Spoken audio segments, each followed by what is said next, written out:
It has not been a last good 24 hours from the Sanders boys, as Shilo Sanders was ejected from last night's game against the Bills, and today he has been waived by the Buccaneers. Here you see the play where number 84 is basically blocking him after the ref's whistle, and he keeps putting his hands on Shilo, pushing him and pushing him. I think the play is dead around here, and everything else is just basically 84 still pushing. Like, say the whistle blows here he goes, he's still off balance, pushing forward. So Shiloh slaps him up against the helmet, basically, protecting himself, if you will. We've seen it in football. It's nothing that we haven't seen before. But of course, when you're a Sanders, the target is on your back, and today, now he has been waived. Also, Shadeur really didn't have a good game yesterday. I thought the protection for him was terrible. Some of the play design was also bad. Here you see again that slap really wasn't a punch. I think he was smart to not ball his fist up, break his hand on the helmet or something like that. And, of course, the guy sold it a little bit too. And so, here we are. Shadeur is having an issue himself in Cleveland.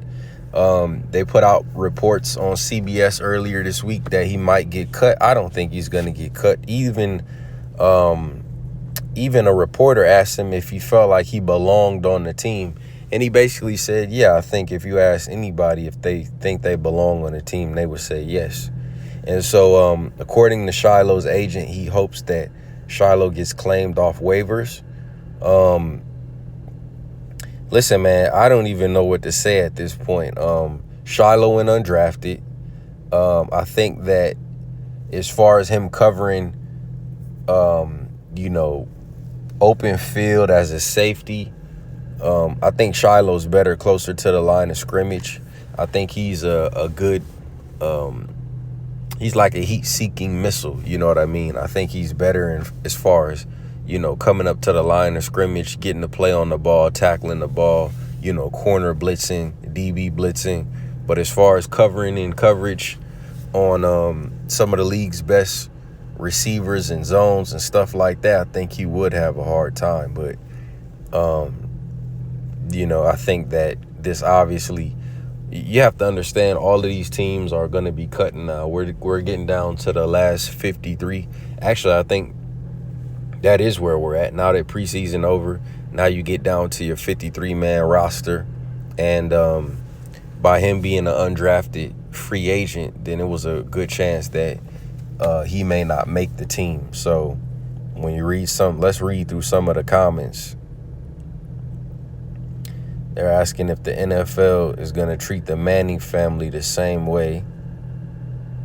NFL really want to make a joke out of this family. NFL really hates the Sanders. What a joke. He's better than half the players on the Bucs.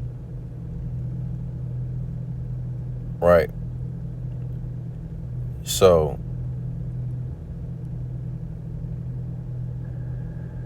someone's asking, be honest, how did he perform in preseason? He struggled in coverage and missed tackles. He got a PI penalty, then got ejected. Didn't do him any favors. Right. Somebody said, I'm not a big Sanders fan, but I think the NFL has it out for their family. So, it's not the end of the world, man, honestly.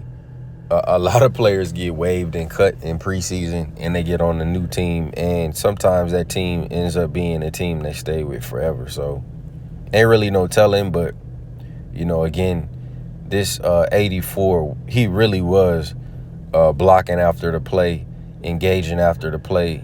Shiloh's basically backing up, not doing nothing with his arms, if you see.